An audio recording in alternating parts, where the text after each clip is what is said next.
By the way, I decided to come out for people to know what we go through. I don't understand it. It's really hurting because you make people that are not born again, not even to try to need to be born again.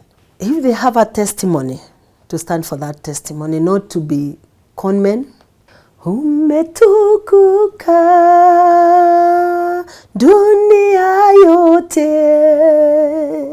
na hata mbinguni hakuna mwingine.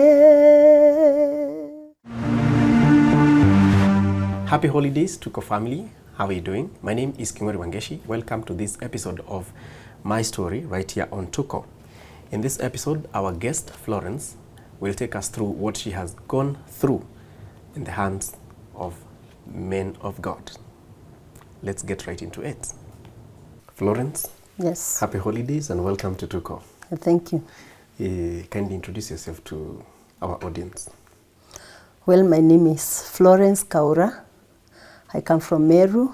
Yes. How is your family? My family is fine. Yes. All right. Now, let's get right into your story. Yes. You've gone through a series of losses. Yes. Let's get right into it. Well, I'm a gospel artist, and my music, I started singing when I was very young. When I joined the boarding school, I found it was fun because we had days for music. We used to go to that big church, these big churches that were built by the missionaries. When I was in secondary, we formed another choir and we were focused to need to write music and record, of which we could do it locally, that is recording ourselves and try to need to play the cassette, and we could find ourselves doing something great.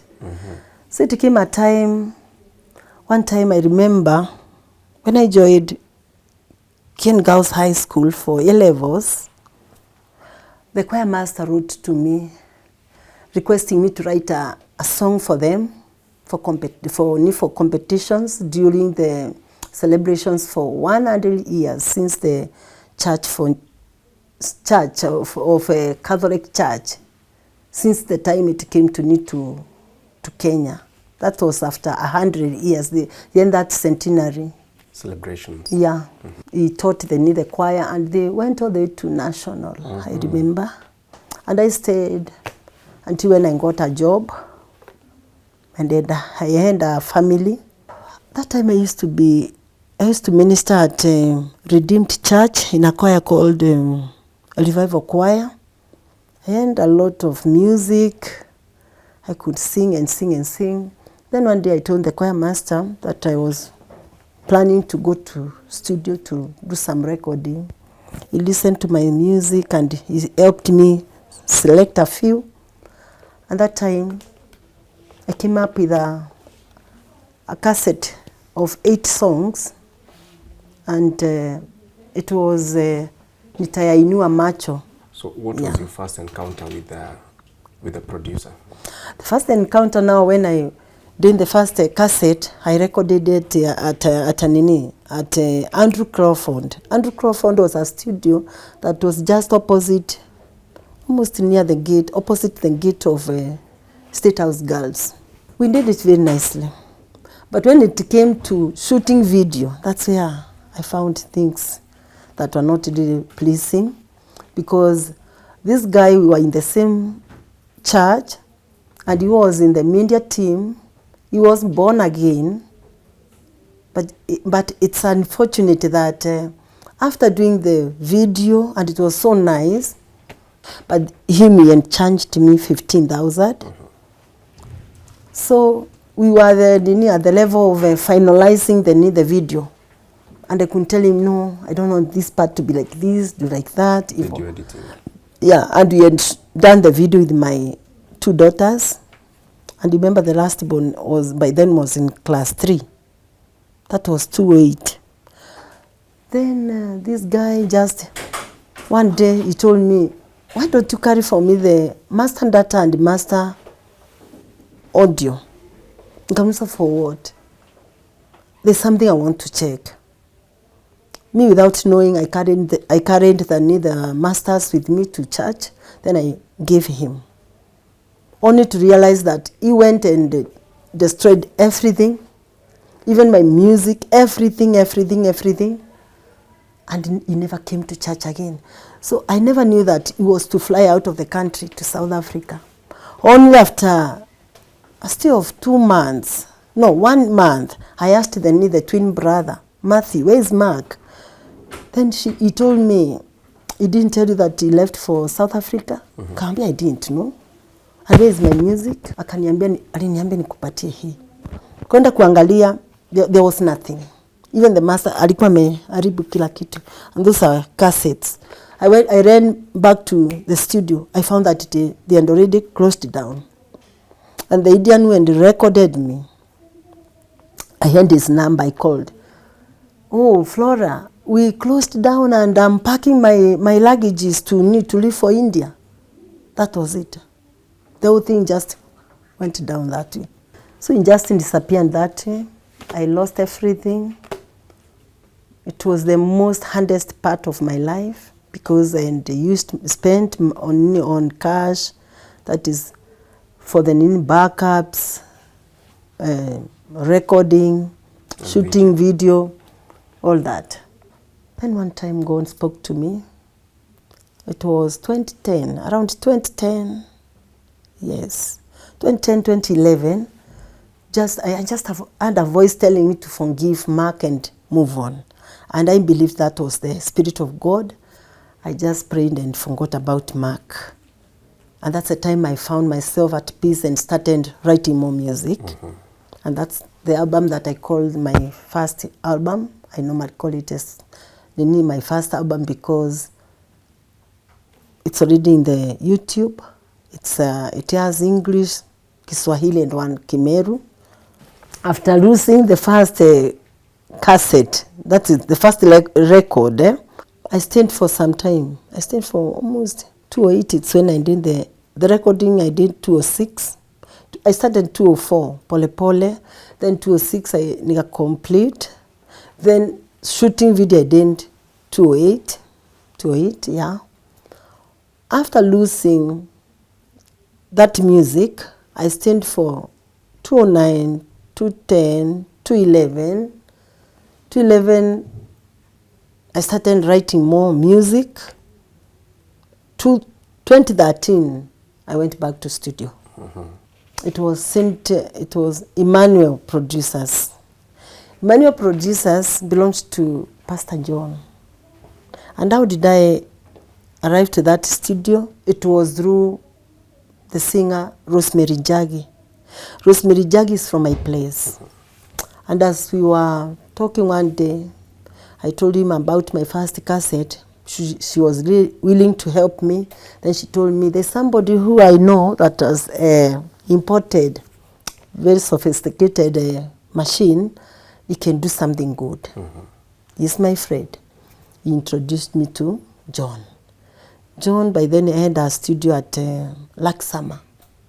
I went. Indeed, he was a conjure. I went there with my backup, Esther. We did the recording. Within 2 days, we were through. But when it came to mixing, John refused to mix my music well.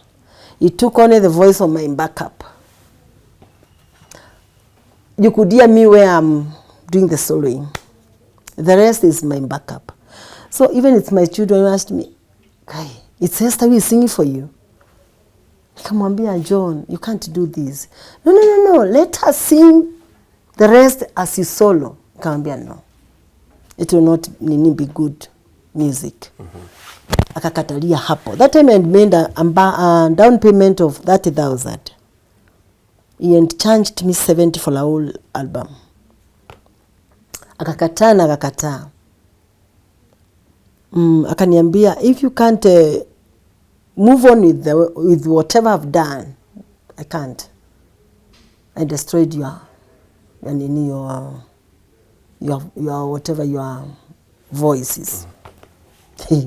So I just left. He had a church just next, I think, almost near, not far from his house. He had a church. Yeah, he had a church. Then we stayed like that. I started tena, kaanza kulia, kaanza kutafuta Rosemary. Rosemary akaongea na yeye akamwambia you can't do that. John akawa andamant tu, and akasema no, I can't go back to the studio to mix that music. Okay, wacha niseme hii music, it's like something was fighting me. Because ni struggle. I waited for him, for believing that he gonna, maybe one day you'd just feel remorsive and decide to mix for me the music. And I believe he had not arranged, because where could he have got my masters, master data? So he refused. I went back again to zero. So this time I started praying with my backup. We started praying, we continued. I went on getting more music. I went back to the studio. And this time I went to Iman Production. And this was through my backup, who was working day and night with the studios and producers, backing up throughout. That was it was our career. Then one day she told me, I found a very nice guy from Rwanda. He's working at the main studio of Kasangas. I would like us to need to go and meet him. Tukaenda, tukaongea. Iman was so good, even to hear my story. He said that, Mama, I'm going to help you. He was a son of an archbishop, and he was down to earth. He listened to my music, and we recorded. That is Nitayainua Macho. No, Umetukuka Bwana. Before it was Nitayainua Macho, now nimekuja tu Umetukuka Bwana. Na hakika alitukuka, because this music went through, it was nice. Even the beats, they are okay. And within a month we were through. And that music, I was able to do some MP3s, that is audio MP3s. And I was able to sell over 800 copies.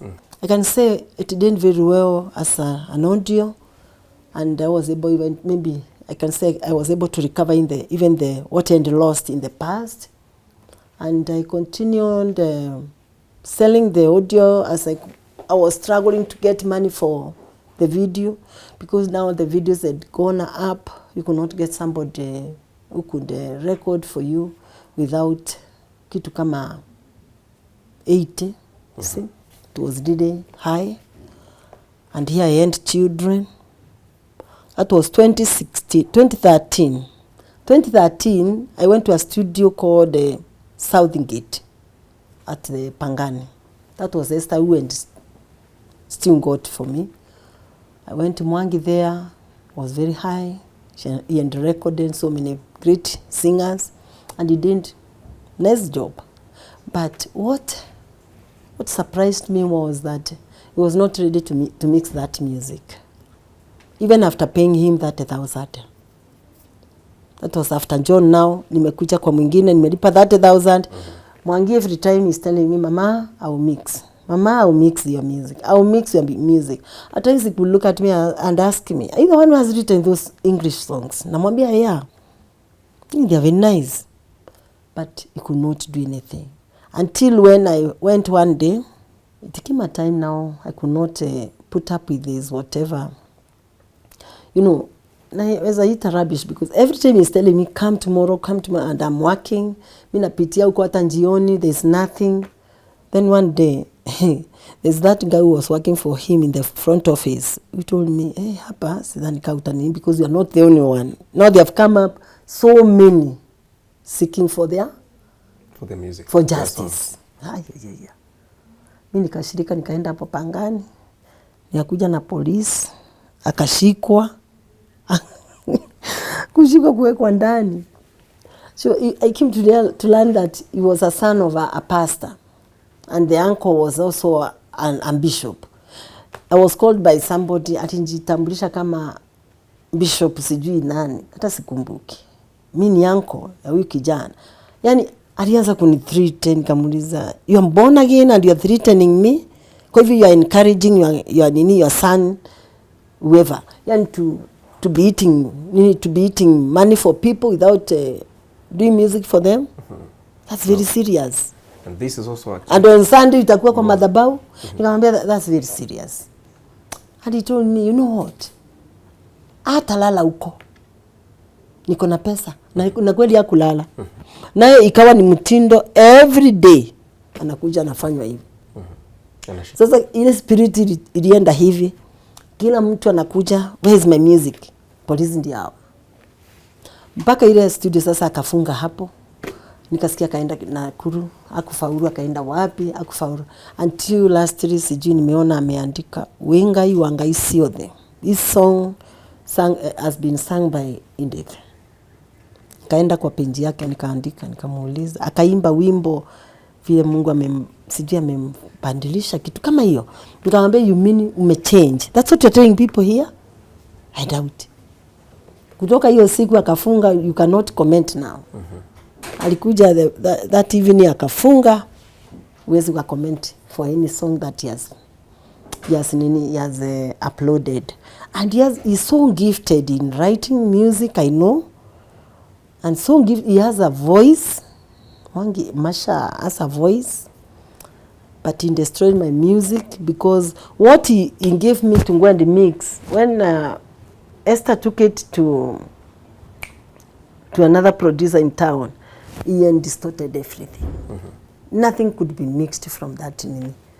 So nikatupa, that's now another 60,000. Imeenda hivyo na ile ya Mark. So nikakaa tena, that was 2013, 2014. Now 2016 it's when now Esther settled on Iman's whatever, Iman production. Imani akafanya hiyo kazi mzuri sana. Pray all the time, that album imetukuka bwana na nikaiuza sana mpaka huku. Ndio nimeuza sana mpaka hata 2020 huko. I've been selling that song. Ikiwa ndio hivyo. I remember I had paid for recording 2 or 3. This time the climate really changed.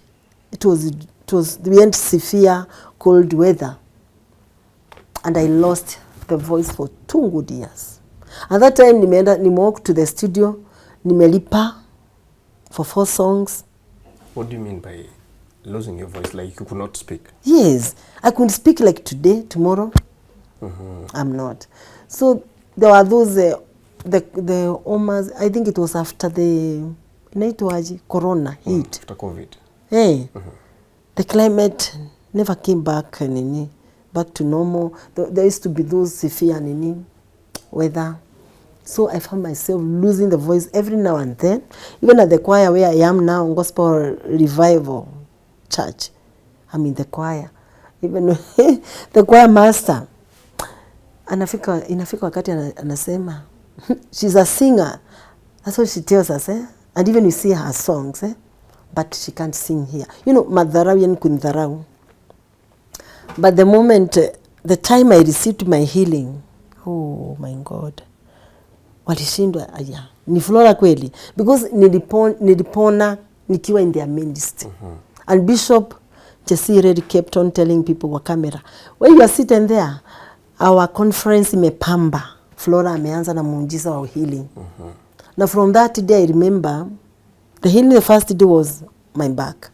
But the second day I remember, the man of God, he was Fred Akama. He talked of people having, they are so gifted. Na ameona a lot of hindrances in their lives. Is there anybody like that? I was the first to, when the mic came, I just said, my voice is back. I paid for the recording 2 years ago. Now it is 2 years, 5 months. Sinjarudi huko. Every time nikisikia tu, leo I'm okay. Nako Karithi. I'll be coming tomorrow. Nikiamuka kesho yake, I'm not talking. Hivyo tu. So from that day, my voice has not gone again. So I went back. I ended a launch on 6th October. And that week, I told God, I can't launch old music alone. I need at least a song to introduce introduce my new album. And within 2 days, I had 2 songs. The one worship and another one nikaa kumsifu Bwana. Mungu yuko hapa leo. I went, and Candid was so happy to hear that my voice has come back. And I recorded those 2 songs, and I introduced my album as Tumsifu Bwana, which I'm continuing to do the recording. Although now recording, there are so many challenges of late. The changes have didn't gone up. Before you could walk to a studio with only 10,000, and you do like 3 songs or 4. But now that 10,000, even 1 song you can't do the recording. Nikamuuliza, okay, this one I was to pay 10,000. Now you're telling me I'm supposed to pay 20,000? At yes. I can't.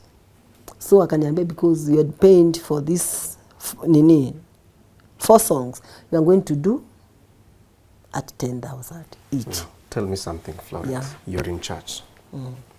You encountered producers in church, and they did not deliver for you. I'm telling you. The one who delivered for you is from? Rwanda. Even he went during the COVID time, he went telling me, please, that worship which I heard you singing, don't let anyone to do. I'll come and do it. I don't know. We spoke sometime last year, and he was in Congo.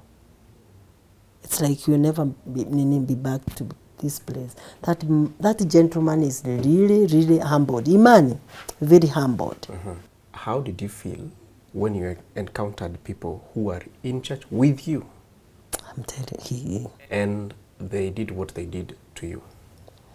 I did felt so hard, because even one of them nilimuuliza, what testimony are you telling people? That you are born again, but you're eating their money and you can't mix their music. Hapa tumeangree nitakulipa 50,000, nimekulipa 30,000, you insist nilipe that. The rest I clear as I pick my music with a down payment of 30,000, and I walk out without, without a master. Even to give me that master for me to go and do the mixing.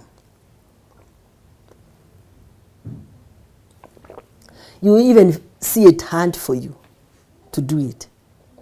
In fact, there is a lot of conning. A lot of conning, because mmoja wao alinithreaten, kamuuliza, you are threatening me, then won't you tell people on Sundays?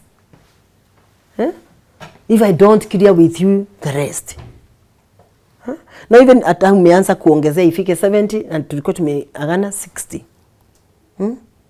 I had to block that particular brother, because nilisikia those threats are just too much. Nikamblock. Then another time, I don't know what group he was creating, akamake a mistake, akaniweka. I just wrote, you again, John? Akanitoa very fast. Then the other day nimeona amefanya collab na mtu. So I don't understand it. It's really hurting, because you make people that are not born again not even to try to be born again, because wanaona liars wako in the church. Then what is this you're telling us, that we get born again, and you yourself, you're born again, and you can't walk upright according to the word? You go astray of the word. Yeah. Are you a representation of what songwriters and singers are going through in the hands of? Yeah. By the way, I decided to come out for people to know what we go through. I know of somebody alidipa somewhere 20,000 answer recording. As I was doing my videos, I could hear some backup saying, hey, fulani alidipa mahali hata kuitiwa wimbo moja hivi afanye recording hakuna. Now amenyamaza tu because ajui aseme nini. These people who are producers, they are born again, by the way. But whatever you go through, it is really hell. But there are also those that But there are those that, like the one who did my recording for Kimeru, Steve, wherever he is, he's such a good guy.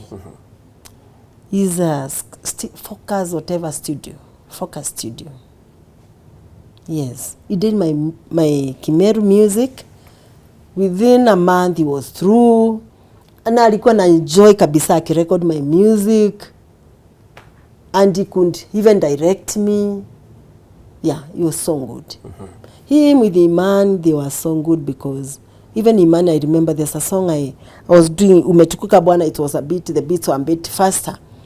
And I went to do the recording, he told me, no. That song I want it to be slow because it's a worship.